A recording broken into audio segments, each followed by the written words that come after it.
పెద్ద హాల్ తీసుకొని మేము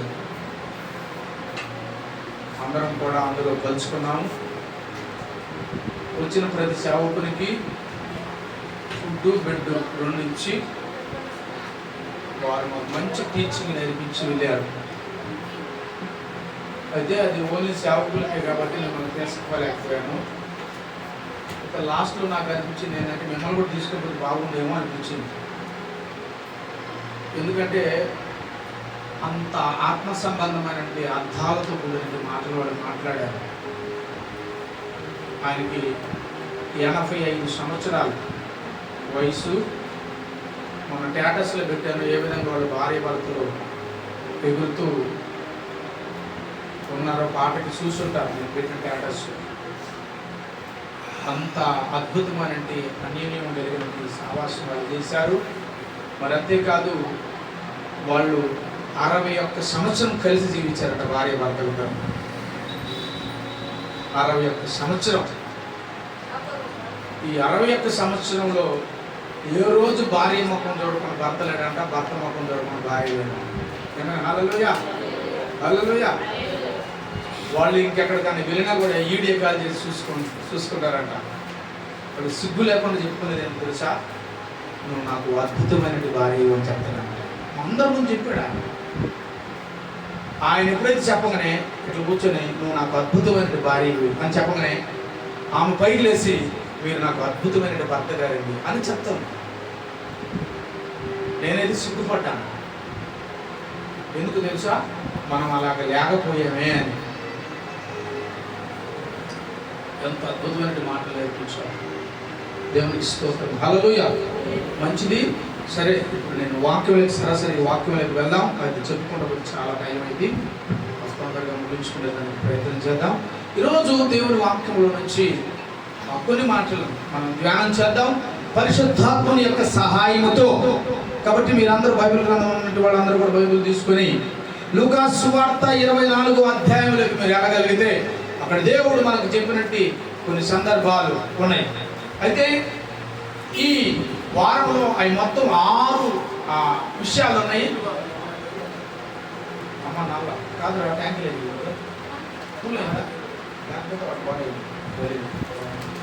దేవునికి స్తోత్రం, హల్లెలూయా.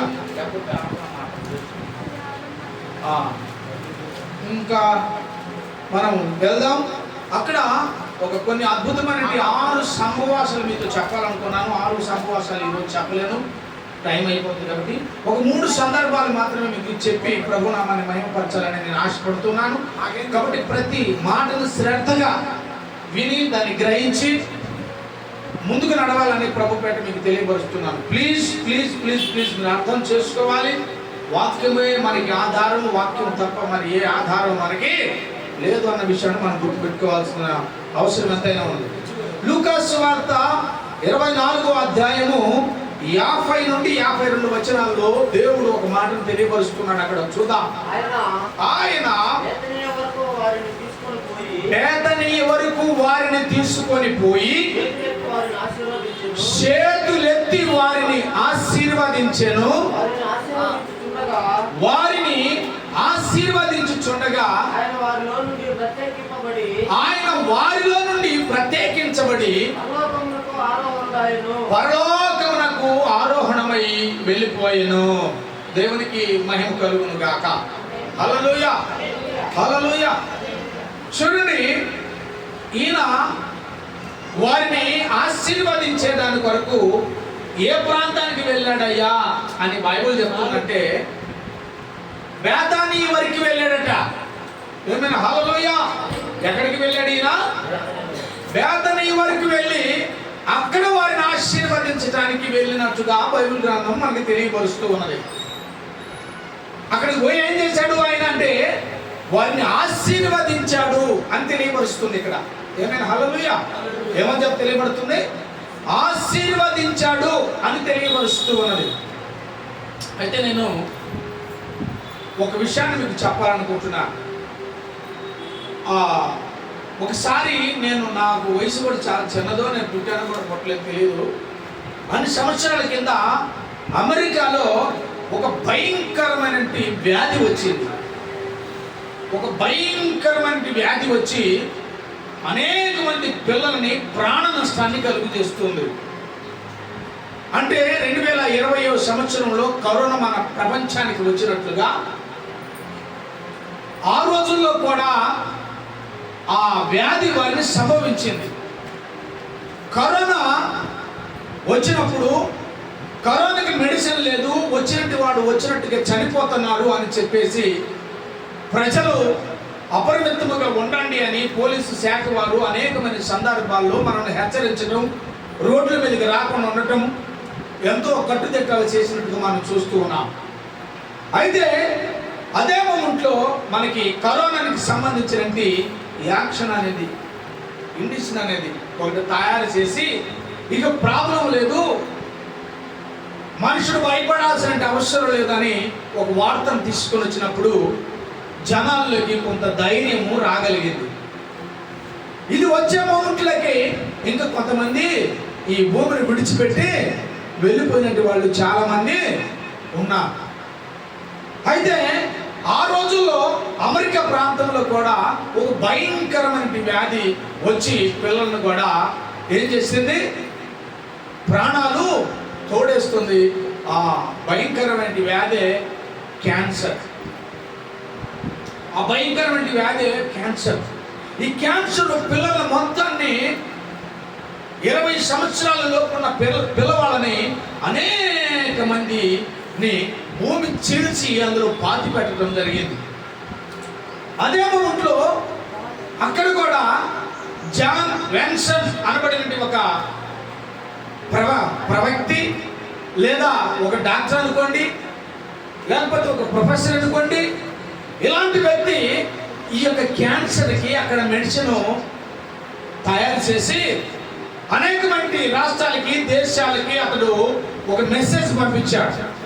ఏమని పంపించాడంటే, ఇదిగో నేను ఈ క్యాన్సర్కి మెడిసిన్ కనిపెట్టాను కాబట్టి మీరు కొంతమంది ప్రొఫెసర్ కానీ, కొంతమంది డాక్టర్స్ కానీ ప్రతి రాష్ట్రంలో మీరు కూడుకోగలిగితే ఆ మెడిసిన్ ఎలా యూజ్ చేయాలో దాన్ని నేను మీకు చెప్తాను. ఆ ప్రకారంగా మీరు దేశానికి, రాష్ట్రానికి అందించగలిగితే ఈ వచ్చిన వ్యాధిని మనం అరుకట్టి ఇచ్చేయచ్చు, ఆ బిడ్డల ప్రాణాలు బ్రతుకుతాయని ఈ జాన్ వెన్సన్ అనబడిన వ్యక్తి ఒక మెసేజ్ పంపించడం జరిగింది. అయితే వాళ్ళందరూ అక్కడ రెడీగా ఉన్నారు, ఈయన కోసం ఎదురు చూస్తూ ఉన్నారు. అప్పుడు ఆయన పరిగెత్తుకుంటూ ఎయిర్పోర్ట్కి వెళ్ళి ఎయిర్పోర్ట్లో ఆయన ఫ్లైట్ ఎక్కబోయే సందర్భంలో అకస్మాత్తుగా మరి ఆకాశం నుండి మెరుపులు, ఆకాశం నుంచి ఉరుములు, భయంకరమైన వర్షము కమ్మినందువల్ల ఆ ఎయిర్పోర్ట్లో ఉన్నట్టు మేనేజ్మెంట్ చేస్తున్నట్టు అతను ప్రకటన చేశాడు, ఇదిగో ఈరోజు వాతావరణం అనుకూలత పరచబడట్లేదు కనుక ఈ ఫ్లైట్ మొత్తాన్ని ఆపేస్తున్నాము అని చెప్పారు. ఈ జాన్ వెన్సన్ అనబడిన ఈ వ్యక్తి మాత్రము నామకార్థమైన క్రైస్తవుడే, ప్రభు నమ్ముకున్నట్టు వాడే. అయితే ఆయన అప్పుడు ఆ ఎయిర్పోర్ట్లో మేనేజ్మెంట్ చేసే వ్యక్తి దగ్గరికి వెళ్ళి తనలో ఉన్న భావాన్ని చెప్పాడు.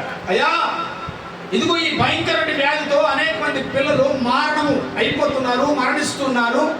నేను అనేకమైన దేశాల్లో కొందరు సమకూర్చాను, నేను వెళితే కానీ అక్కడికి పని కాదు, నన్ను ఏదో ఒక రకంగా మీరు నన్ను పంపించండి అని చెప్పి జాన్ వెన్సన్ కనబడిన వ్యక్తి ఎయిర్పోర్ట్లో ఉన్నట్టు ఒక వ్యక్తితో మాట్లాడినప్పుడు, ఇది చాలా అద్భుతమైన విషయం, ఎట్లయినా మిమ్మల్ని మేము పంపిస్తామని చెప్పేసి ఒక అద్భుతమైన కారును, ఇద్దరు డ్రైవర్లను అతనికి పంపించడం జరిగింది.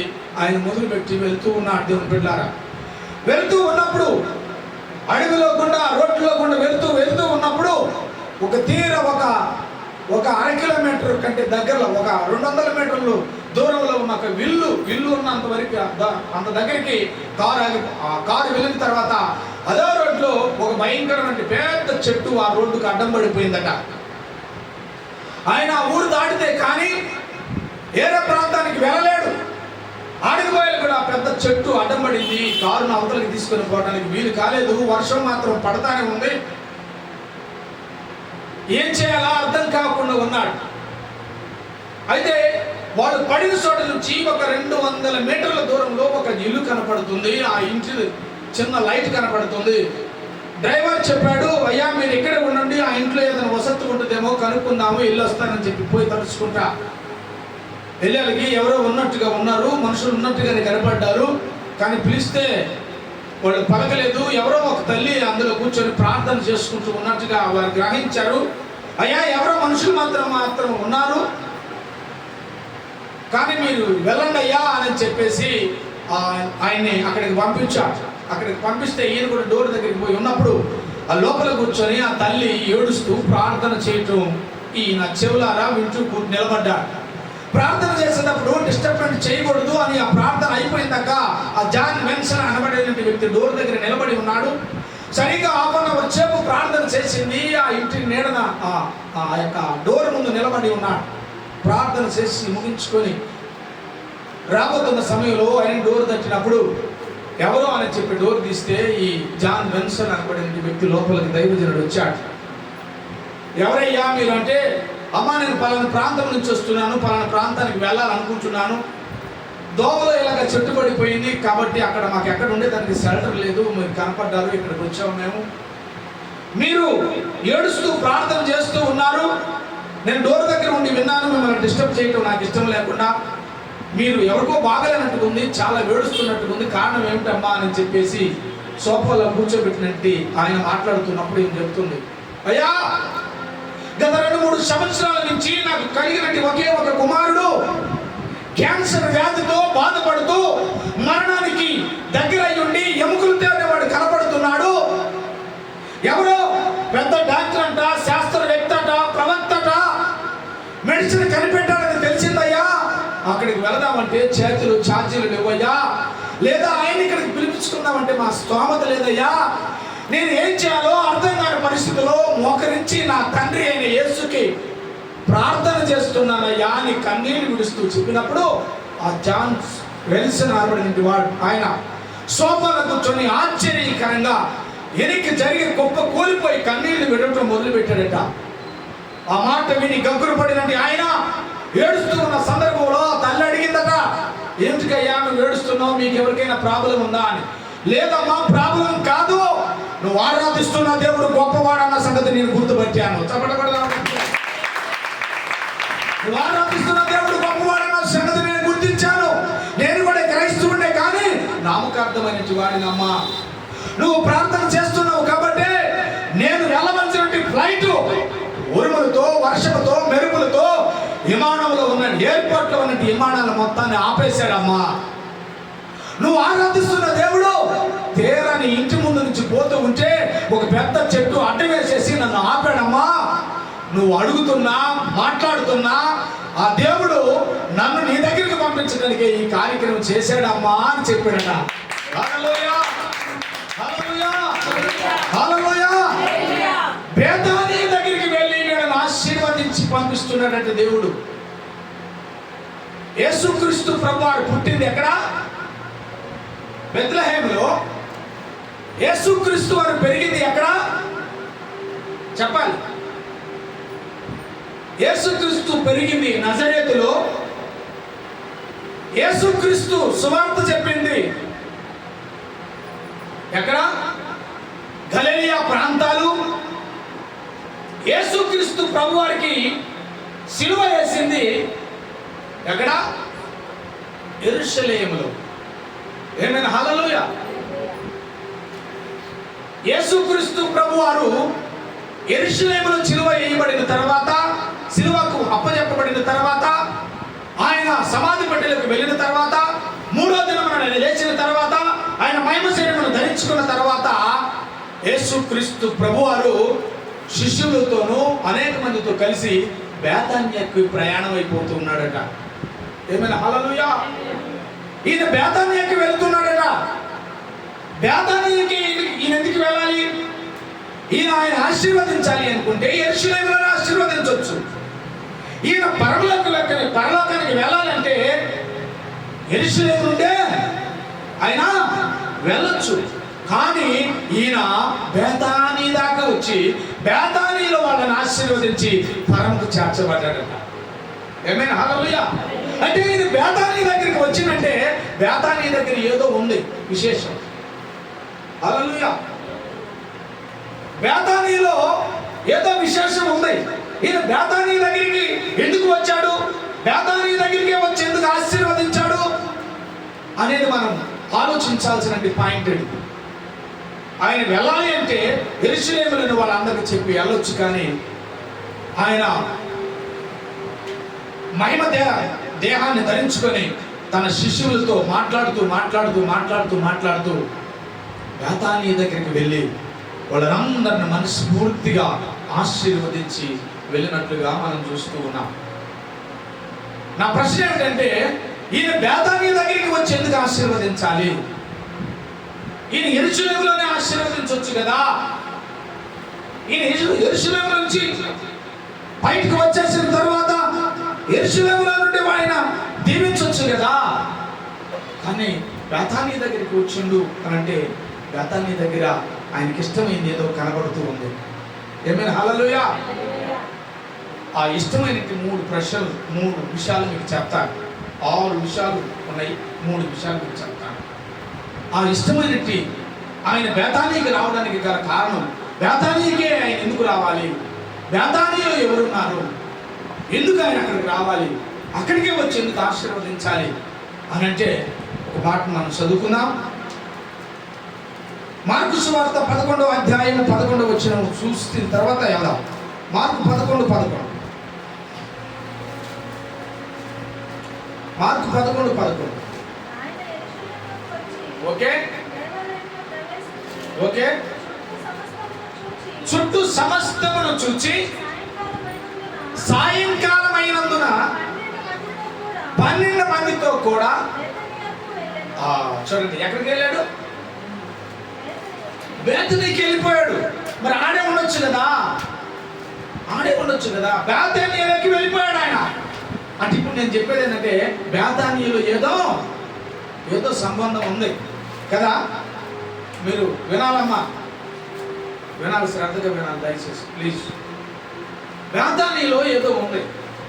బేతనీకి ఈయన ఎందుకు వెళ్ళాడో ఒకసారి చూద్దాం. లూకా సువార్త 10:38 మాత్రమే చదవండి. లూకా సువార్త 10:38. వారు ప్రయాణమైపోతుండగా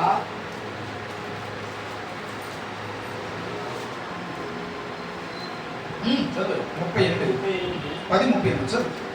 వారు ప్రయాణమైపోతుండగా ఆయన గ్రామంలో ప్రవేశించెను.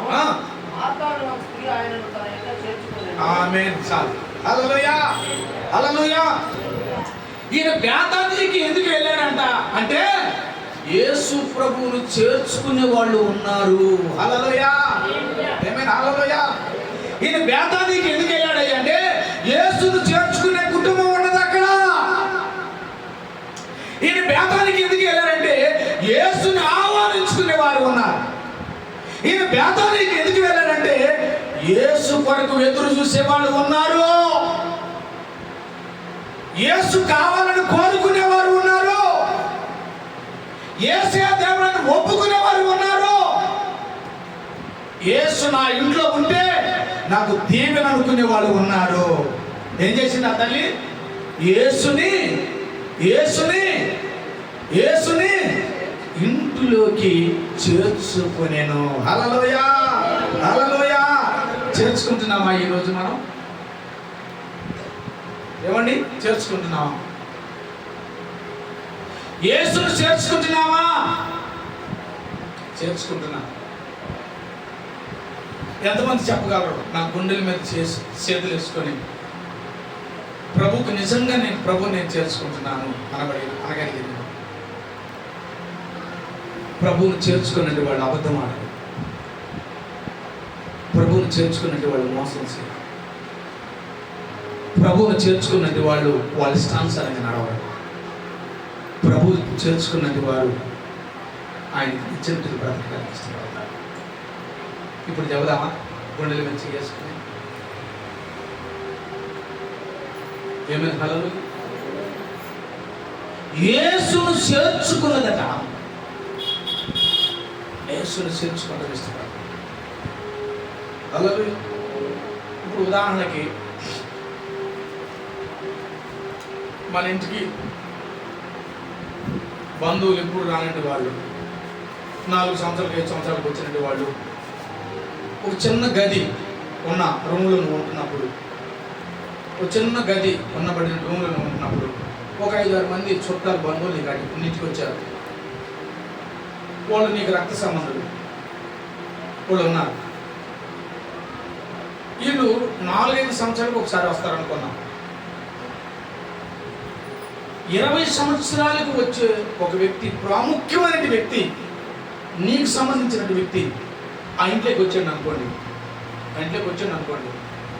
మీకు అర్థమవుతుందని చెప్పేది. ఆ ఇంట్లోకి వచ్చాడు అనుకోండి.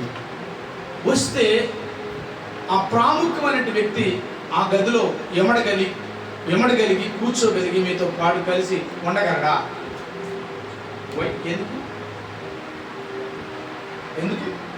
ఎందుకు ఉండలేడు? చెప్పండి. మీరు అడిగారు కదా, ఉండలేరు అన్నారు. మంచి మాట చెప్పారు. ఎందుకు ఉండలేదు? అక్కడ అనుభవం లేదు ఒకటి. ఇంకా మంచి మాట అది. ఇంకా గ్యాప్ కదమ్మా. కావాలనే వచ్చాడు నీ దగ్గరికి. ఆయన కావాలనే వచ్చాడు. నీ ఇంటికి ఆయన కావాలని వచ్చాడు. నీ రక్త సంబంధాలు అందరూ ఉన్నారు. నీ ఇంటికి కావాలని వచ్చాడు, పూట ఉందామనుకున్నాడు. కానీ వచ్చాక ఆయన మీ బంధువులతో గదంతా నిండు ఉంది. ఆయన నీకు మాత్రమే పరిచయుడు, వాళ్ళకి పరిచయుడు కాదు. కానీ ఉండలేకపోయాడు. కారణం అమ్మా, అక్కడ స్థలము లేనందువలన కదా. ఈజీగా చెప్తాం, అవునా కదా? అలాగే యేసు మనలోకి వచ్చినప్పుడు మనలో యేసుకు ఇష్టమయ్యే విషయాలు లేనప్పుడు, యేసుకు ఇందులో ఇష్టము లేని ఉన్నప్పుడు యేసు వచ్చి ఉంటాడా వెళ్తాడా? ఏమే ఉంటాడా వెళ్తాడా? చెప్పాలి. ఉంటాడా వెళ్తాడా? చెప్పండి, గట్టిగా చెప్పండి. మనం పక్కన నిలబెట్టండి కానీ చెప్పండి. వెళ్ళిపోతాడు. కారణం ఏంటి? ఎందుకు? ఈ వచ్చిన వ్యక్తికి అబద్ధం కూర్చొని ఉంది, దొంగతనం కూర్చొని ఉంది, బూతులు కూర్చొని ఉన్నాయి, ఇక్కడ మాటలు అక్కడ కూర్చొని ఉన్నాయి, అక్కడ ఇక్కడ చెప్పి కూర్చొని ఉన్నాయి, కపటం ఉంది, ద్వేషం ఉంది, పగ ఉంది, కుట్ర ఉంది, కుతంత్రం ఉంది. ఇంకెక్కడ కూర్చుంటాడు యేసు?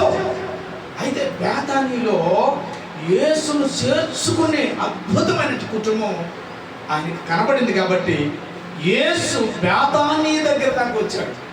ఏమైనా హల్లెలూయా. ఈరోజు మనం ఉన్నామా? చూడండి, పొట్టివాడైన జక్కయ్య యేసును చూడాలని వచ్చాడు. ఎక్కడ కూర్చున్నాడు ఆయన? యేసు ప్రభు కనపడకపోతే చెట్టు మీద కూర్చున్నాడు. చెట్టు నాకు కనపడదని ఏమంటే కూర్చోడు ఆయన.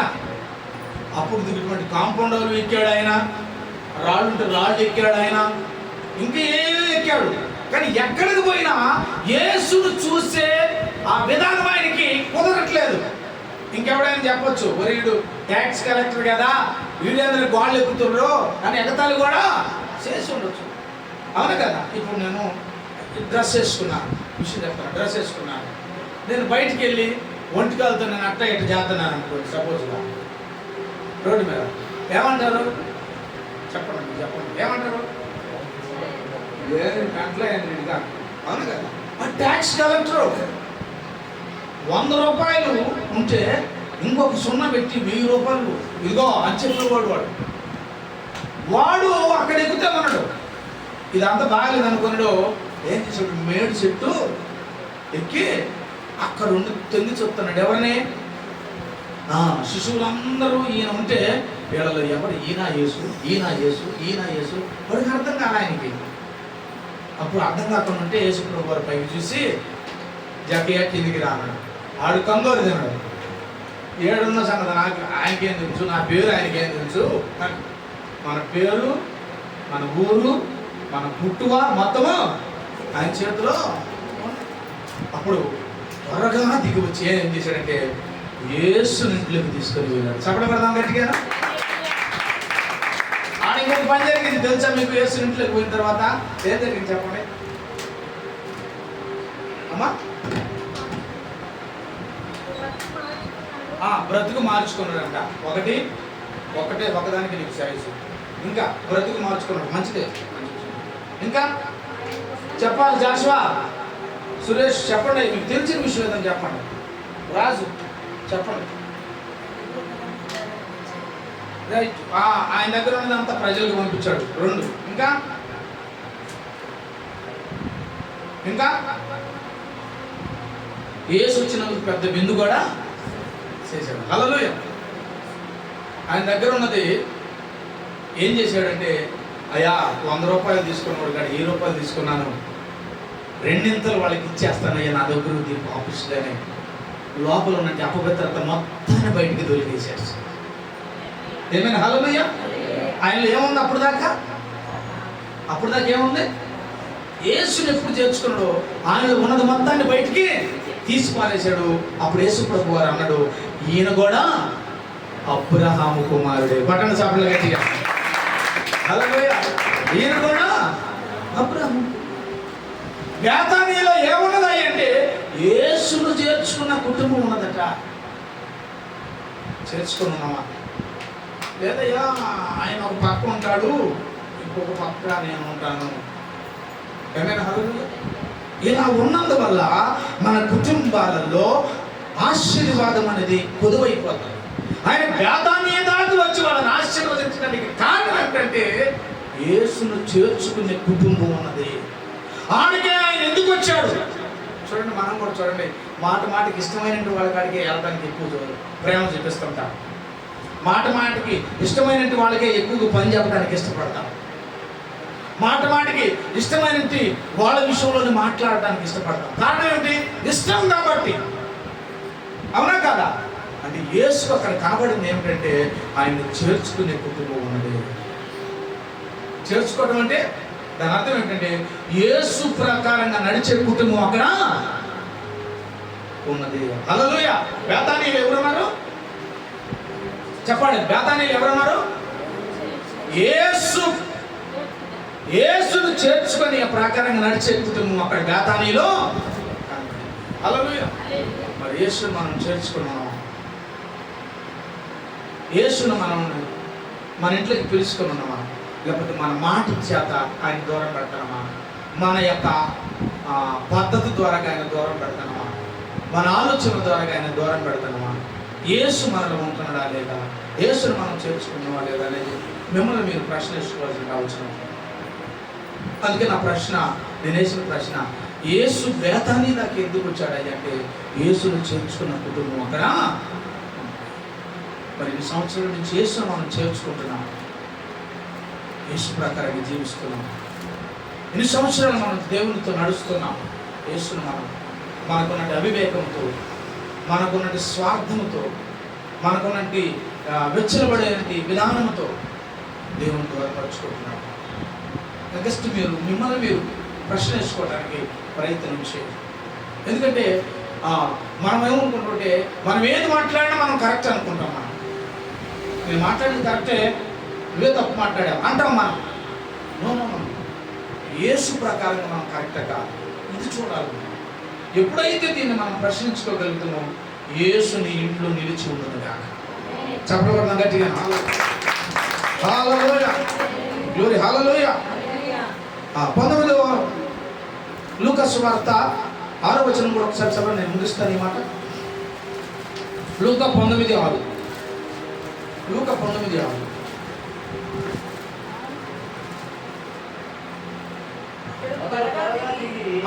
సంతోషంతో ఆయనను చేర్చుకొనెను.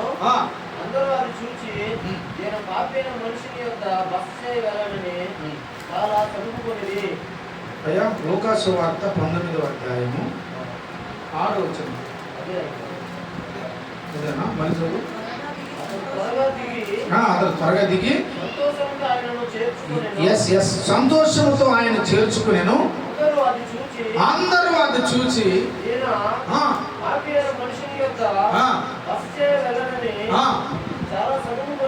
వీళ్ళు చదువుకున్నారు. మనకు కావాల్సిన ప్రశ్న ఏమిటంటే మొట్టమొదటిలో చదవమాట, త్వరగా దిగి. అది త్వరగా దిగాడు యేసుని. ఇది కావాలి, మిగతా వాళ్ళు ఏమన్నా అనుకోలేదు, మనకు అవసరం లేదు. కానీ సంతోషంగా ఆయన యేసును చేర్చుకున్నాడంటే యేసు ప్రభు ఏం గమనించిందంటే వీళ్ళు ఉన్న పాపిస్తానాన్ని తీసేసుకునే దానికి సిద్ధంగా ఉన్నాడు అని యేసు వాళ్ళతో పాటు వెళ్ళాడు. హల్లెలూయా. అది కాబట్టి యేసును చేర్చుకునే దాని కొరకు అందుకే మనం ఏం చేయాలంటే ఆత్మీయులు చేర్చుకోవాలి. సేవకులు కానీ సేవకురాలు కానీ విశ్వాసంలో భక్తిపరంగా ఉన్నట్టు వాళ్ళని నీ ఇంటికి చేర్చుకోవాలి. అప్పుడు ఏమైందంటే నీకు ఆశీర్వాదం కలుగుతుంది. అందుకే దేవుడు ఆ మాట చెప్తున్నాడు మనకి. హల్లెలూయా. కాబట్టి నువ్వు చేర్చుకునే విషయంలో ఆ విధానం ఎలాగా ఉంటుంది, చేర్చుకునే విషయంలో 2 రకాలుగా ఉంటాయి. ఎలాగా?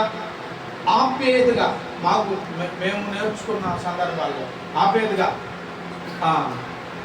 అన్నారండి అని పిలుస్తాం. ఇంకా కొంతమంది ఇక్కడుండి చూసి రాండే పిలుస్తారు.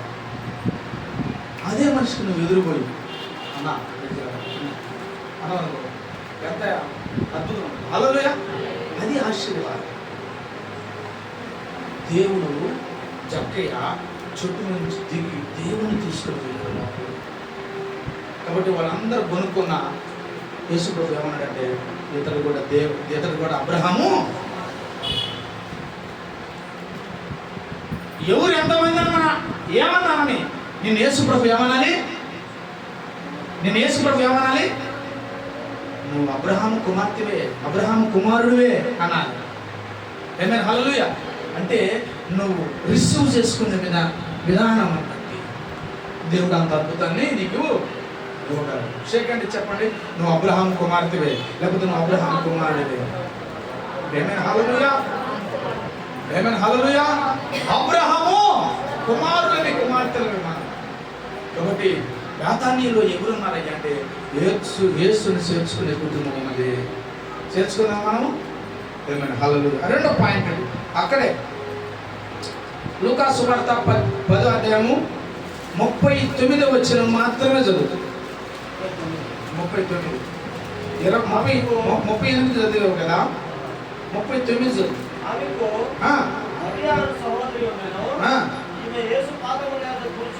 చాలు. రెండవది, బేతానీలో ఎవరున్నారయ్యా అంటే యేసు పాదాల దగ్గర కూర్చునేవాడు ఉన్నారు. ఏమైనా? హల్లెలూయా. బేతానీలో 2 వాళ్ళు ఎవరున్నారు? ఎవరి దగ్గర కూర్చొని ఉన్నారు? ఇవాళ మనం ఎవరి దగ్గర కూర్చున్నాము? ఈరోజు మనం ఎవరెవరి దగ్గర కూర్చున్నాము చెప్పాలి. ఎవరెవరి దగ్గర కూర్చున్నాం? ఒక అన్న మనకు పరిచయం అనుకో, ఒక అన్నకాడు కూర్చొని టైం పాస్ చేస్తాం. ఎవరైనా ఒక అక్క మనకు పరిచయం అనుకో, ఆ అక్క దగ్గర కూర్చొని ఏం చెప్తాం చెప్పండి. మనకు తెలిసిన కోణంలో ఏం చెబుతాం? అందుకు దేవుడు ఏమన్నాడు? ముసలమ్మ ముచ్చట్లు కట్టి పెట్టి అన్నడా లేదా? కానీ మనము అది చెయ్యం. ఏంటి? రాత్రి తెచ్చుకున్నట్టుగా మేము మొన్నే తెచ్చుకుందాం అనుకున్నాం, మాకు రావాల్సిన రాక ఆగిపోయాం. లేకపోతే నిన్నే తేవాల్సిన మేము మన గొప్పల గురించి ఎక్కువ చెప్పుకుంటాం, మన డబ్బాను మనం ఎక్కువ కొట్టుకుంటాం, మన డబ్బాలో మనం తారు పోసుకుంటాం కదా. ఈ డబ్బా ఈ డబ్బాలే చెప్పుకోవడమే సరిపోతుంది తప్ప యేసు పాదాల దగ్గర కూర్చొని, అయ్యా నా ఇంటిలోకి నువ్వు వచ్చి నన్ను ఆశీర్వదించయ్యా, నా భర్తను మార్చయ్యా, నా భార్యను మార్చయ్యా, నా పరిస్థితులు మార్చయ్యా, నాకున్న కష్టాలు తొలగించయ్యా, నాకున్నటి ఆలోచనలన్నీ మీరై ఉండాలయ్యా, మీరు లేక నా కుటుంబం శాపలు కప్పుకొడుతుందయ్యా అని కూర్చొని అడిగే వాళ్ళు ఈరోజు తక్కువైపోయారు. అది యేసు క్రీస్తు వారిని బేతానీలో ఎవరున్నారంటే యేసును చేర్చుకుని కుటుంబము తర్వాత యేసు పాదాల దగ్గర కూర్చునే కుటుంబము అక్కడ మనకి కనబడుతుంది. హల్లెలూయా. యేసు పాదాల దగ్గర నువ్వు గడిపినప్పుడు ఆశీర్వాదాన్ని దేవుడు నీకు తెలియపరుస్తాడు. ఈరోజు దేవుని పాదాల దగ్గర కూర్చోకుండా ఆశీర్వాదం ఇవ్వాలి అంటే ఇవ్వడు. మీకు తెలుసా, ఇప్పుడు కొంతమంది ఊరికనే తిరుగుతారు, అటు తిరుగుతారు ఇటు తిరుగుతారు, డబ్బులు కావాలి. వాడు పని చేయడు, మళ్ళీ ఆమె పని చేయదు, వాడు పని చేయదు. వీడికి కావాల్సిన కాస్టులు పోను, వీడికి కావాల్సిన కాస్టులు కారు, వీడికి కావాల్సిన కాస్టులు బట్టలు. ఇస్త్రీ చేయకపోతే వేయడం, పని మాత్రం చేయడు, పని మాత్రము, డబ్బులు మాత్రము. కానీ వీళ్ళు అలా చేయలేదు. యేసు పాదాల దగ్గర కూర్చొని అడగటం నేర్చుకున్నారు. అది ఏదైనా సరే. బేతానీయులు ఎవరున్నారు? యేసును చేర్చుకున్న కుటుంబం ఉన్నది. బేతానీయులు ఎవరున్నారు? యేసు పాదాల దగ్గర కూర్చొని మొరలు పెట్టే కుటుంబం ఉన్నదంటే దేవుని పెట్టాలి. ఇంక ఇటువంటి కుటుంబాలకి ఆశీర్వాదం ఎందుకు రాదండి నాకు అర్థం కాదు. 38 సంవత్సరాల నుంచి కోనేటి దగ్గర కనిపెట్టుకున్నాడు. కనిపెట్టుకొని ఉన్నందువల్ల నీకు జబ్బు నయం కాదు అని పంపించాడా? ఏం చేశాడు చెప్పాలి? ఏం చేశాడు మీరు చెప్పండి అమ్మా, ఏం చేశాడు? నాకు ఇల్లు పట్ల శివుడు వచ్చిందో నాకు అర్థం కావట్లా అమ్మా. బాగయ్యాడు. ఎందుకు బాగయ్యాడు?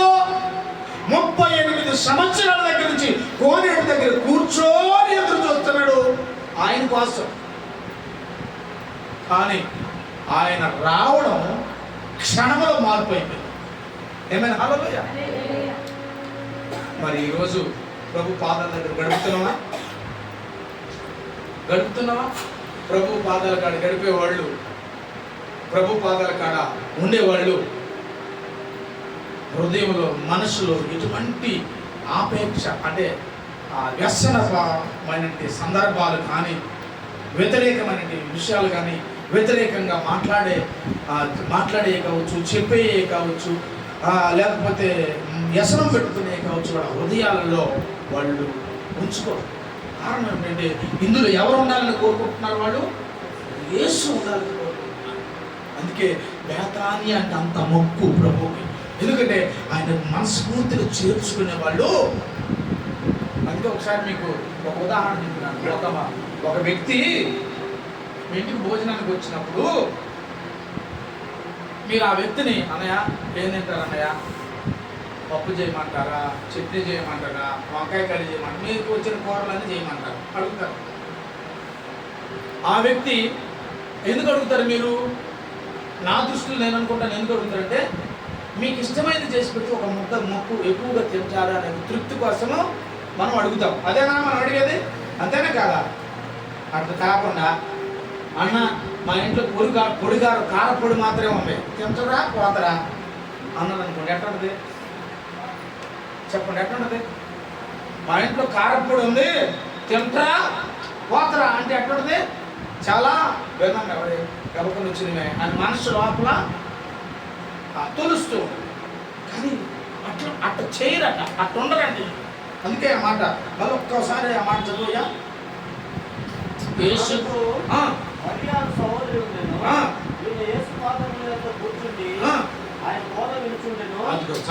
యేసు పాదాల దగ్గర కూర్చొని వాద వింటున్నారట.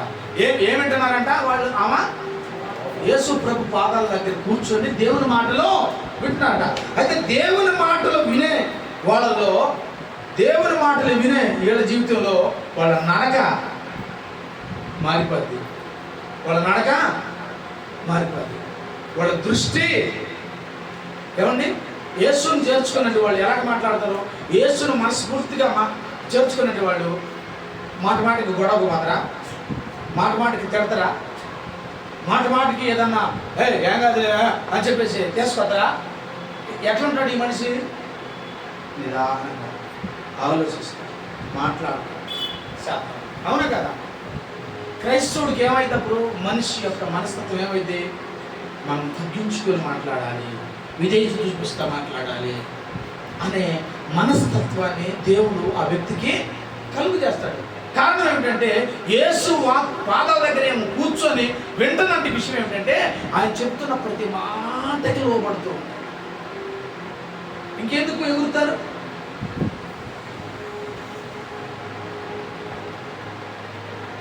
ఒక కాకి పావురాళ్ళకి గింజలేస్తే యజమానుడు మేపుతా ఉంటే ఈ కాకి రోజు ఇది ధాన్యం తింటుంది, నేను ఎట చేయాలని చెప్పి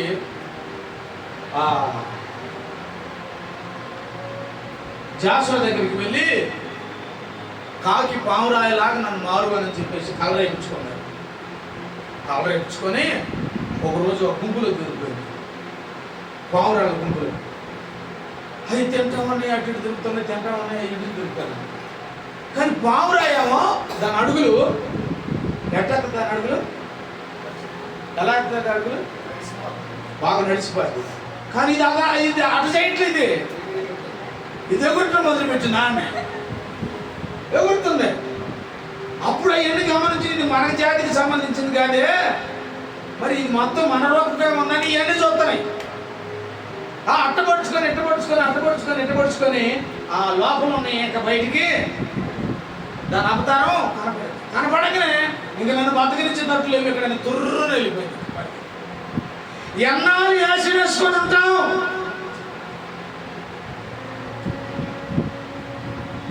ఎన్నాళ్ళు అపవిత్రమైన భక్తి చేస్తాం, ముసుకేసుకొని ఉంటాం. యేసు బాధలు